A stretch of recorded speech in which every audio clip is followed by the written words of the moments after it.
Buongiorno cari amici, benvenuti anche oggi nel canale del vostro Marietto Veneziano. Bene, oggi da come avete visto il titolo è praticamente la storia di come il vostro Marietto ha capito di cosa si nutre alcune volte la W.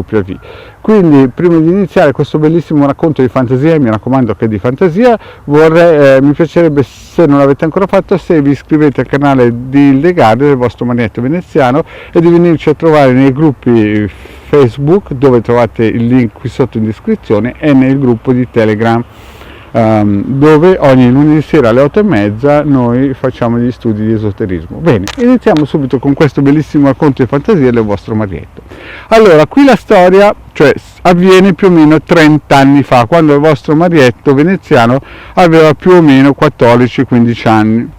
E un bel giorno la W, bisogna prendere in considerazione che anche il Marietto aveva cominciato a sospettare che la W fosse una persona un po' particolare. Voi immaginatevi una persona alta sul 1,70 m, magra come un chiodo, occhi azzurri, bionda, sul tipo isterico, sapete quelle personcine un pochettino tutte vene e nervi, però molto elegante nei suoi modi e persuasiva. Una donna classica, tipo di quelle che fanno sempre la radiografia al quartiere, ma nel suo stesso tempo molto riservata. E chiaramente lei abitava al primo piano, come già raccontato in altre pillole di fantasia, e mi erano giunte alla voce, all'orecchio, storie che questa W avesse 300 anni, ma sapete che il vostro Marietto è un po' un tontolone e non ci aveva mai creduto. E quindi un bel giorno viene a sapere che la W aveva spedito a Roma suo marito perché voleva restare sola, aveva spedito a Roma suo marito con le 2 figlie. E quindi era sola soletta a casa, e un bel giorno, quel giorno che era sola soletta a casa, sente dei rumori ansimanti dalla finestra della sala, e il Marietto era subito in trepidazione perché aveva paura che la W stesse male. Ma cosa succede? Succede che esce dopo un po' a spippettarsi una sua sigaretta, e al suo fianco c'era un bestione di uomo che sembrava un toro, nel senso era un gigolò, no? E la W mi dice: guarda Marietto, questo qua è un gigolò, me lo sono fatto arrivare.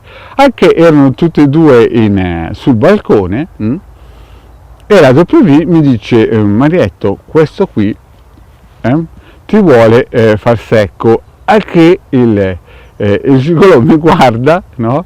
Mi guarda, io ero sotto con lo skateboard che gironzolavo nel quartiere, e mi dice: non dagli ascolto a questa qui che è mezza scemotta. Più o meno il discorso, il tenore era questo qua, perché si vede che avevano consumato qualcosina prima, no?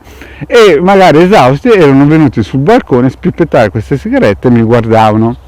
Il tenore era di questa cosa qua.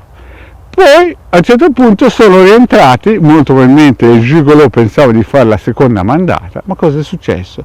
A un certo punto il vostro Marietto comincia a sentire delle urla strazianti, a che io ho pensato: magari il gigolò sta massacrando di botte la W, quindi devo correre a casa a avvisare il mio babbo, che il mio babbo in quel periodo lì era capo delle guardie notturne della fabbrica dei sogni, e quindi magari potrebbe intervenire a salvare la W. Però, preso un po' dalla paura, non mi sono mosso perché continuavo a sentire delle urla strazianti, e dopo un po' non sento più niente. Il vostro Marietto non sentiva più niente. Vi ricordo che questo è un racconto di fantasia, non ha niente di reale. A un certo punto cosa succede? Mi esce la W sporca di pomodoro in faccia, dappertutto, in tutto il corpo. Anche il Marietto si è tranquillizzato. Ho pensato magari era un attimo che erano un pochettino agitati mentre stavano magari facendo qualcosa di sportivo.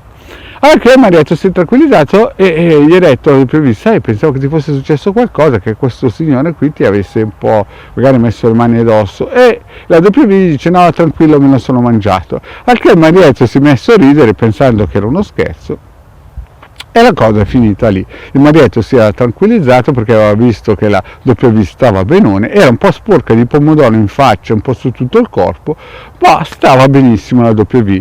Però del gigolò non c'era più traccia, però non si era spaventato il vostro marietto per il semplice fatto che quello lì era alto almeno 1,80 m ed era una massa di muscoli immensa, no? Quindi ha pensato che magari stava riposando dopo aver avuto un incontro sportivo con la W. E così finisce lì. Il giorno dopo però cosa succede? Sempre verso le 5, le 6 di sera d'estate, no? Quando il sole calava, cosa succede?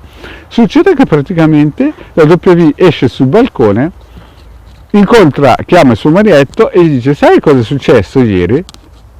Il marietto gli racconta: sai, sono stato un po' in apprensione perché ho sentito delle urla, però quando ti ho visto che è uscita un po' sporca di pomodoro mi sono tranquillizzata, però non capisco come ti sei sporcata di pomodoro. E la W lo guarda e gli dice: me lo sono pappato. Anche il marietto si è messo a ridere pensando, col suo skateboard in mano, pensando che stesse scherzando a W.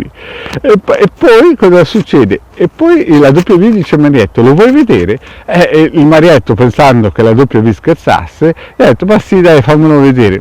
Anche la W arriva fuori dal balcone con un sacchetto, sapete quei sacchetti di moda griffati, di carta, grossi, dove si mettono dentro vestiti di moda nelle grandi sartorie. Mi fa vedere una borsa, me la dà a mano, no? Mi dice: vieni vicino al balcone, me la appoggio giù, e dentro c'era un mucchio di ossa bianche splendenti, al che io dico: ma cosa sono queste ossa qua? Perché ho pensato che la W avesse preso delle ossa di maialino, di mucca, non so, da un macellaio, e mi dice: questo è il gigolò. Al che io l'ho guardata e ho pensato: ma forse sta svalvolando. Poi ho guardato dentro bene e c'era un teschietto, al che ho pensato: ma la W magari è andato in un cimitero a cercare delle ossa di persone e ha voluto farmi vedere che era pericolosa, ma chiaramente il vostro marietto non ci ho mai creduto. Alla fine come è successo? È successo che le ossa, io gli ho detto: senti, buttale via perché io non ci credo alle cose che mi dici. La W si è fatto un bel pranzetto, ma il marietto ha sempre avuto il dubbio che quella volta la W avesse fatto il colpaccio, si era pappato il gigolò.